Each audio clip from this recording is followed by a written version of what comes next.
예수님께서는 예루살렘에서 2km 정도 떨어진 벳박이라는 조그만 마을에 도착하신 뒤에 제자들에게 건너편에 가서 나귀 새끼를 가지고 오라 하시고, 이에 가져온 나귀 새끼를 타고 예루살렘에 입성하시게 됩니다. 이때의 입성을 가리켜서 예수님 생애의 마지막 예루살렘 입성이다, 이렇게 우리는 말을 합니다. 오늘 본문이 그 광경을 잘 설명해 주고 있는데, 오늘의 이 광경은 사실 이미 구약 성경에 예언되어 있던 말씀인데, 바로 스가랴 9장 9절에서 이 스가랴 선지자가 메시아의 오심을 예언하면서 이런 말씀을 하십니다. 메시아가 오시어 나귀 새끼를 탈 것이라 라는 예언의 말씀을 하셨는데, 이 말씀 그대로 예수님이 종려주일 날 나귀 새끼를 타고 예루살렘을 입성하셨습니다. 예언의 말씀이 그대로 성취되는 장면이기도 합니다. 오늘은 왜 예수님이 굳이 마지막 예루살렘 입성에 나귀 새끼를 타고 들어오셨을까라는 점이에요. 여기에 대해서 이제 우리가 몇 가지 생각할 수 있는데, 그 중에 첫 번째가 이 나귀 새끼는 겸손을 상징한다는 것입니다. 나귀 새끼는 겸손의 상징이다. 여러분, 나귀라는 그 동물은 높이도 낮고 몸집도 조그만해서 이 성인 남자가 올라타면 발이 땅에 끌릴 수밖에 없고, 또 그 무게로 인해서 지탱하기 힘들어 띠뚱띠뚱 흔들릴 수밖에 없는 나약한 동물입니다. 이런 나약한 나귀를 타고, 그것도 나귀의 새끼를 타고 들어오시는 예수님을 여러분이 한번 상상해 보시기 바랍니다. 예수님이 얼마나 불편하시고 또 보는 사람들도 얼마나 어색하고 여러 가지로 참 안타까운 모습이 연출되었을 것입니다. 예수님이 왜 이렇게 어색한 모습을 감수하셨을까? 저도에 말씀드렸듯이 하나님의 말씀을 성취하시기 위한 예수님의 역사임을 우리가 알 수 있습니다. 우리가 생각할 때는 예수님이 만왕의 왕 만주의 주로서 예루살렘에 입성할 때 마치 늠름한 군마를 타고 개선장군처럼 이렇게 들어오셨으면 어땠을까라는 생각도 해봅니다. 만약 예수님이 큰 백마를 타고 개선장군처럼 이렇게 늠름하게 들어오셨으면 예루살렘 도성에 있는 그 누구도 백마를 타고 들어오는 예수님 앞에 다가갈 수가 없었을 것입니다. 왜 그렇죠? 그 위엄과 그 권세에 그냥 모두가 다 기가 질려 가까이 다가갈 수 없겠죠. 반면에 예수님은 오히려 가장 연약한 동물인 나귀에, 그것도 새끼를 타고 들어오셨어요. 나귀 새끼에 탄 예수님은 누구나 찾아올 수 있도록, 누구나 볼 수 있도록 겸손히 자기 자신을 낮추고 또 낮추면서 예루살렘에 들어오신 겁니다. 의미가 있는 거죠. 두 번째로 이 나귀는 평화의 상징입니다.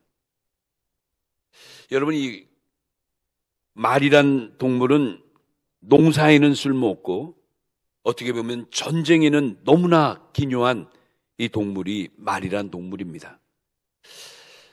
그래서 성경에 보면 하나님께서 상징적으로 너희는 말을 의지하지 말고 나를 의지하라는 이 말씀이 돋쳐 있습니다. 신명기 17장 16절 말씀이나 또는 스가랴 9장 10절 말씀에 참조할 수 있는 말씀입니다. 반면에 이 나귀는 덩치도 너무 작고 전쟁에는 아무 쓸모없는, 그리고 비천한 자들이 그저 타고 다니는 짐승일 뿐입니다. 구약의 그 제사법에도 보면 그 출애굽기 13장 13절 같은 데는 이 나귀의 첫 새끼를 다 어린 양으로 대속하라고 명령하십니다. 왜 그랬을까? 무슨 말씀이냐면 나귀의 첫 새끼는 대신 어린 양으로 제물을 드려라, 그 뜻이에요. 그만큼 나귀의 새끼, 나귀의 존재가 참 비천한 존재라는 것을 알 수가 있다는 거죠. 그런데 여기에 놀라운 하나님의 구속사적인 의미가 숨겨 있습니다. 여러분, 예수님이 나귀를 타신 것은 지금 말씀드린 대로 겸손의 상징이고 평화의 상징인 나귀를 타고 오셨다는 의미도 있지만, 결국 이 나귀를 타신 예수님을 통해서 느낄 수 있는 것은, 깨달을 수 있는 것은 곧 어린 양 되시는 예수님의 죽으심으로 비천한 나귀 같은 우리 인간들이 구속받는 평화의 날을 예표하고 있다는 것이 대단히 중요한 의미입니다. 신약 성경의 이 마태복음 23장 37절에서 39절 또는 누가복음 13장 34절 35절 보면 예수님이 이 예루살렘 성에 들어오시면서 그 예루살렘 성을 보고 하염없이 우시는 장면이 나옵니다. 왜 우셨을까?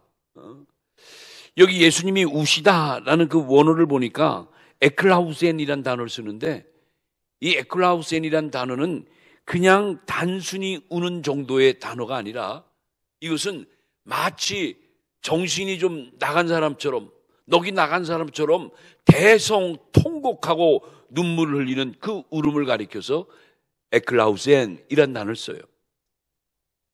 예수님이 그렇게 대성통곡을 하면서 예루살렘을 바라보며 우셨다는 거예요. 그 울음의 이유는 예언적인 의미가 있는 거예요. 예수님 앞으로 약 37년 뒤 주 70년에 일어날 엄청난 사건을 내다보고 우신 거예요. 무슨 사건이 있었죠? 주 70년에 로마 제국이 마침내 그 이스라엘을 완전 점령하기 위해서 이 예루살렘을 공격하기 시작합니다. 그 유명한 티투스 장군이 막강한 로마 제국의 무장 병력을 10만 명이나 대동하고 이 조그만 나라 이스라엘의 예루살렘 성을 완전히 포위하게 됩니다. 여러분, 이때 이 사건을 문헌으로 보면 정말 너무나 처참했어요. 그 안에서 목숨을 걸고 완강히 신앙을 지키기 위해서 저항하고 있는 이스라엘 백성들을 물리치시기 위해서 이 티투스 장군이 전략적으로 생각한 것이 바로 예루살렘 성을 완전 봉쇄 작전이 낫겠다 해가지고 몇 겹이 예루살렘 성을 포위하게 됩니다. 여러분, 조그만 그 예루살렘 전체를 무장한 로마 군병들이 몇 겹으로 에워싸서 긴 시간 동안 우리말로 쥐 한 마리 들어가지 못하도록 막아버리니까 어떻게 되죠? 그 성 안에 그 무엇도 드나들 수가 없고 제공될 수가 없는 상태가 되어버린 거예요. 전쟁 중에 가장 무서운 전략 중에 하나가 이 봉쇄 작전이라는 말도 있습니다. 총 하나 안 쓰고 칼 하나 안 쓰고 그냥 완전 봉쇄만 하는 거예요. 시간이 갈수록, 세월이 갈수록 그 성 안은 어떻게 되죠? 먹을 것이 없고 마실 것이 없어 심각한 문제가 생기게 됩니다. 마침내 목마름과 굶주림에 참다 못한 이스라엘 백성들이 어떤 일이 벌어집니까? 하루는 당신의 자녀를, 다른 날은 나의 자녀를 서로 잡아먹는 이런 끔찍한 참상이 이때 일어납니다. 여러분, 우리가 상상하기도 힘든 모습이지만 역사는 분명히 이를 증거합니다. 이때 이 전쟁으로 말미암아 이스라엘 백성이 110만 명이 로마 제국에 학살을 당합니다. 성경에 이런 말씀이 있죠. 돌 위에 돌 하나도 남김없이 예루살렘이 파괴될 것이라는 그 예수님의 그 예언의 표현이 적중해서 정말 이때 예루살렘이 돌 위에 돌 하나 남김없이 완전히 파괴되고 말았던 거예요. 이런 끔찍한 참상을 예수님은 미리 내다보시면서 펑펑 우신 거예요. 너무나 안타까운 거죠. 우매한 이스라엘 백성들이 구원해 주러 오시는 예수님을 제대로 알아보고 영접했더라면 그런 참상은 일어나지 않을 텐데 이런 엄청난 참상이 일어났던 거예요. 여러분이 성경에서 말씀하는 그 전쟁의 역사는 우리가 늘 의미를 부여할 수가 있죠. 성경에 나타난 모든 전쟁과 참상에는 원인이 있다는 거예요. 특별히 이스라엘 백성들이 만나는 끔찍한 전쟁과 많은 재앙들에게는 반드시 그 뜻과 원인이 있다고 우리는 성경을 통해 배웁니다. 우리나라도 여러 가지 많은 어려움이 있고 우리 모두가 이렇게 또 나라를 위해서 기도하고 있지만은 나라가 이렇게 큰 어려움을 당하고 재앙을 당하는 것도 사실은 우리 때문에, 우리 민족, 우리 백성, 믿는 우리 성도들의 죄 때문에 나라와 민족이 이런 어려움을 당했다고 보는 것이 믿는 우리들의 느낌이 돼야 됩니다. 구약시대에 다니엘 선지자가 바벨론의 이스라엘 백성들과 함께 포로로 붙잡혀 갑니다.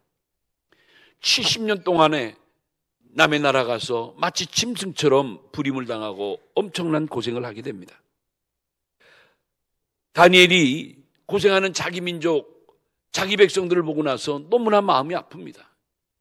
왜 우리가 남의 나라 이곳까지 끌려와서 이렇게 짐승처럼 고생을 하고 되는가 생각해 볼수록 억울하기도 하고 너무나 마음이 아픕니다. 그런데 다니엘은 그 원인을 깨닫게 돼요. 바로 하나님이 택한 선민 우리 백성이 하나님을 불신하고 하나님의 말씀을 순종치 않았던 그 죄의 대가로 이런 끔찍한 전쟁과 아픔을 당한다는 걸 깨닫게 돼요. 이때부터 다니엘이 어떡하죠? 자기 민족과 나라를 위해서 금식하며 하나님 앞에 땅을 치며 울며 불며 기도하게 됩니다. 제가 드린 이 말씀이 다니엘서 9장 3절에서 19절, 다니엘서 9장 3절에서 19절에 나와 있습니다. 그런데 놀라운 사실은 다니엘이 자기 민족의 죄악을 깨닫고 자기 가족들의 모든 죄악을 품어안고 금식하며 기도하고 회개할 때 하나님의 다니엘의 기도를 간구하지 않으셨어요. 기도가 끝날 무렵 하나님은 다니엘에게 천사장 가브리엘을 보내서 놀라운 하나님의 섭리와 통치를 밝혀주십니다. 이스라엘 민족이 이렇게 엄청난 고난을 당하고 70년의 포로 생활하게 되는 이 재앙을 만난 그 원인이 뭔가를 깨닫게 해주면서 너희들이 다시금 회개하고 돌아오면 내가 이러한 놀라운 축복을 준비하고 있다는 비전의 말씀을 허락해 주십니다. 이 말씀이 다니엘서 9장 23절로 24절 말씀이에요. 이 말씀은 참 우리가 의미 있는 말씀이라 한번 제가 다 같이 한번 읽어보려고 이렇게 또 적어봤는데 한번 같이 읽어봐요.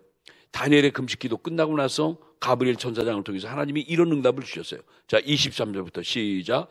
곧 내가 기도를 시작할 즈음에 명령이 내렸으므로 이제 내게 알리러 왔느니라. 너는 크게 은총을 입은 자라. 그런즉 너는 이 일을 생각하고 그 환상을 깨달을지니라.